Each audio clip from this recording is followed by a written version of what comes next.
You probably think fire is something humans discovered by accident. A lightning strike, a volcanic vent, some moment of pure luck that a frightened ancestor stumbled onto and then spent years trying to recreate. That version of the story is comfortable. It keeps humans in the role they prefer, the beneficiaries of chance, clever enough to recognize an opportunity. But the actual history of fire is stranger than that. It suggests something about early humans that most people aren't entirely prepared to accept. The creation of fire wasn't luck. It was an accident. It was a developed technology, refined over hundreds of thousands of years, passed between generations with the same deliberate intention that we now use to pass down written language. Early humans didn't find fire. They built a system for making it, and that system was far more sophisticated than most people realize. To understand where fire making came from, you have to go back further than you probably expect. Evidence of controlled fire appears in the archaeological record at least 400,000 years ago, possibly much earlier. Sites in South Africa suggest fire use dating back nearly 1 million years. What this means is that long before anatomically modern humans existed, our ancestors were already managing flame, not just using fire when they found it, maintaining it, feeding it, understanding at some functional level that fire could be kept alive if you treated it correctly. The question researchers spent decades trying to answer wasn't when humans used fire, it was when they stopped depending on natural sources and started making it themselves. That shift changes everything. It's the difference between an animal that benefits from circumstance and a species that engineers its own conditions. The earliest and most widespread method of making fire from scratch is called percussion fire starting. The concept is straightforward enough. Strike certain types of rock together at the right angle, and the impact generates a spark. Not just any rock, though. Iron, pyrite, and flint together create sparks that burn hot enough to ignite fine tinder. Finding both materials wasn't guaranteed. Ancient people learned which stones worked and which didn't. They carried suitable rocks with them. Archaeological sites across Europe and Asia have recovered nodules of pyrite and flint together, worn smooth from repeated striking, buried alongside piles of what appears to be dried plant material. These aren't accidental arrangements. They're toolkits, assembled by people who understood the process well enough to prepare for it in advance. Here is where the level of knowledge required becomes genuinely remarkable. A spark from percussion doesn't automatically produce fire. The spark lands on tinder. The tinder has to be exactly right. Too dense and the spark dies. Too loose and nothing catches. Too damp and the whole process fails before it begins. Ancient firemakers learned to use specific materials with near scientific precision. Amadou, a spongy material harvested from a bracket fungus called tinder fungus, was one of the most valued fire-starting materials in the ancient world. It catches a spark at extremely low thresholds and holds an ember long enough to be transferred to a larger bundle of dry grass or shredded bark. People weren't just striking rocks together. They were maintaining a working knowledge of local botany, fungal biology, and material science. In conditions where fire meant survival, that knowledge was as valuable as any weapon. Percussion wasn't the only method. Across different regions and different time periods, early humans developed friction-based fire-making entirely independently. The hand drill was used across parts of Africa, the Americas, and the Pacific. A straight, dry spindle of soft wood, rotated rapidly between the palms, pressed down into a notched fireboard, generates enough heat through friction to produce a glowing coal. Sounds simple. It isn't. The wood pairing has to be correct. Softwood on softwood doesn't necessarily work. The specific combination of species matters. The moisture content of both pieces matters. The angle of the notch matters. The spindle has to be straight enough to spin without wobbling. A single miscalculation and you have sore palms and nothing to show for it. People who could reliably produce fire with a hand drill had mastered a skill that took years to develop. The bow drill improved on the hand drill considerably. Wrapping a cord around the spindle and drawing a bow back and forth creates faster, more consistent rotation with less physical effort.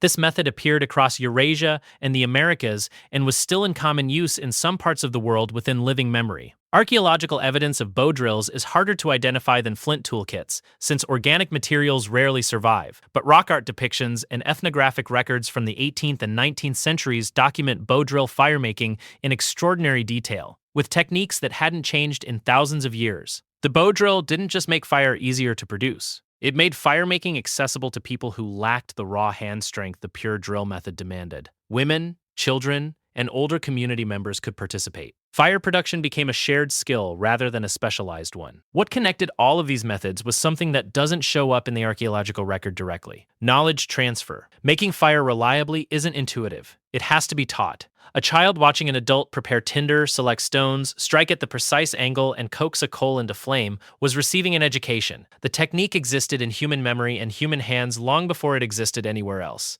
This is part of why the spread of fire-making correlates so closely with population movement. When groups of early humans migrated into new regions, they brought their fire-making knowledge with them. They adapted it to local materials. they refined it. The technology traveled inside human minds across entire continents. There was also a social dimension to fire that often gets overlooked. Producing fire wasn't just a survival skill, it was a form of social capital. Communities that could reliably make fire in difficult conditions had a significant advantage over those that couldn't. In colder climates, the ability to restart a fire from nothing, without waiting for lightning or volcanic activity, was potentially the difference between surviving a winter and not. Anthropologists studying contemporary hunter-gatherer societies have documented how fire-making knowledge is guarded, shared, selectively, and treated as a mark of competence and status. There's no particular reason to think this was different among earlier humans. The person who could make fire was not a simple laborer. They were performing something close to what later cultures would call craft, or even art. The fire plow is one of the lesser-known methods, but it appears across a wide geographic range, from Southeast Asia to parts of the Pacific. A hardwood stick is pushed rapidly back and forth along a groove carved into a softer baseboard. Friction builds heat in the groove until fine wood dust at the far end ignites. It requires sustained effort and good material selection, but it works with fewer specialized components than the bow drill and no projectile-style striking. Communities that developed the fire plow weren't copying anyone. They arrived at a functional solution through observation and experimentation, which means early humans were solving the same engineering problem from multiple directions simultaneously, without contact with each other. By the time anatomically modern humans were widespread, fire-making wasn't a rare accomplishment. It was an expected competency. Campsites from the Upper Paleolithic, roughly 50,000 to 10,000 years ago, show evidence of regular, controlled hearths, stones arranged deliberately, ash pits used repeatedly, fire-hardened tools buried alongside other implements. These aren't accidental accumulations.